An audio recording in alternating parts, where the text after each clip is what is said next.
just as boats today ply the waters of Tampa Bay for recreation, for commerce, and for fishing, so has it been since the days humans first came to occupy these shores.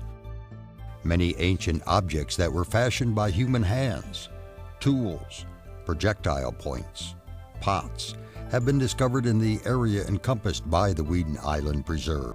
And these give strong evidence that it was the site of Native American habitation going back 5,000 to 7,000 years ago.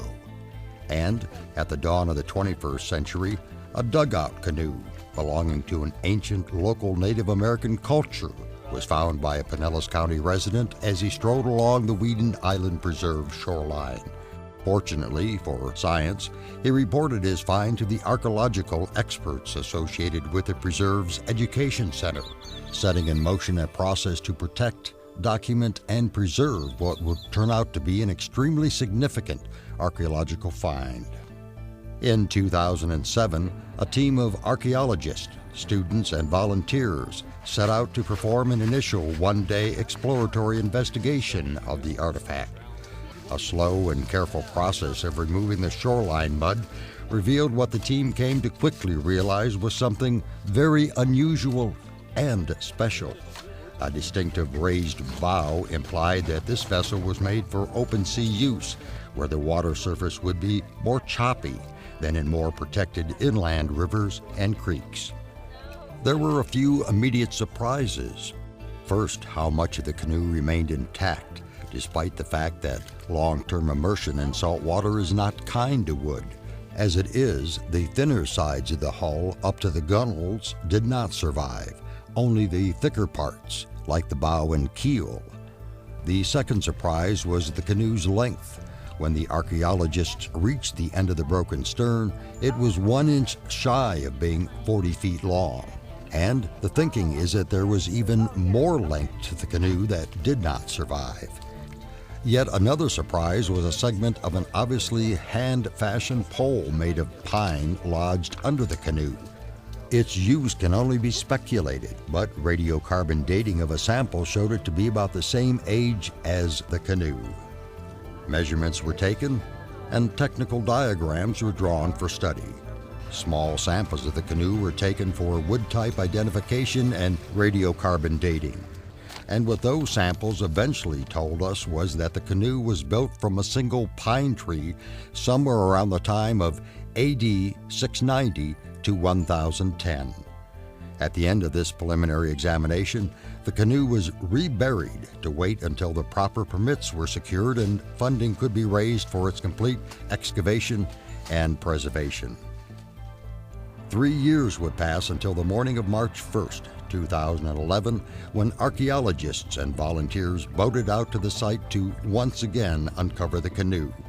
But on this day, there was a different level of excitement in the air because this was the big day that the canoe would be completely excavated and moved from where it lay for over 1,000 years and take a big step towards eventual public display.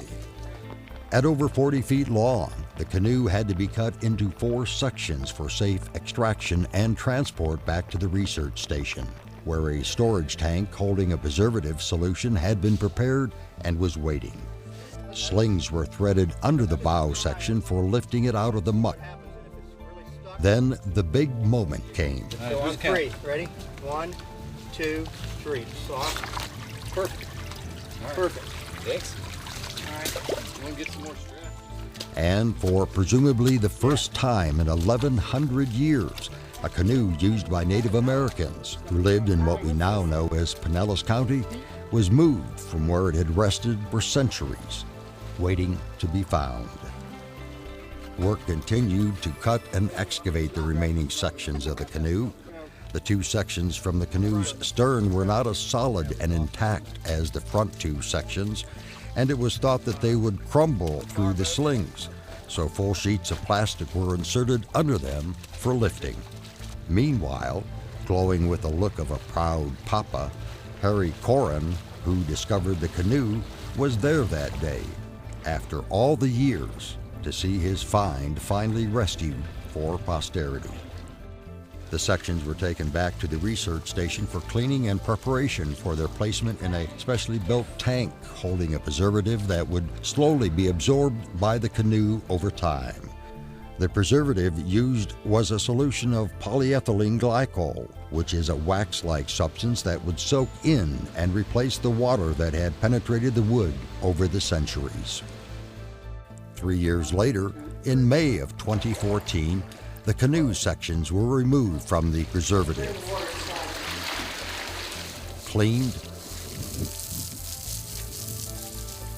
and set out to air dry for many more months so that eventually the preservative absorbed by the canoe would harden and do its job of preventing the wood from cracking and deteriorating any further while it is on display. This dramatic archaeological investigation, excavation, preservation, and exhibition was accomplished with the efforts, resources, and collaboration of Pinellas County and State of Florida government agencies, universities, the Alliance for Weedon Island Archaeological Research and Education, and other archaeological organizations, and the private sector. Financial support was made especially possible with the private funds raised by the Friends of Weedon Island. Partial funding for this media presentation was provided through a grant from the Florida Humanities Council with funds from the National Endowment for the Humanities. Any views, findings, conclusions, or recommendations expressed in this program do not necessarily represent those of the Florida Humanities Council or the National Endowment for the Humanities.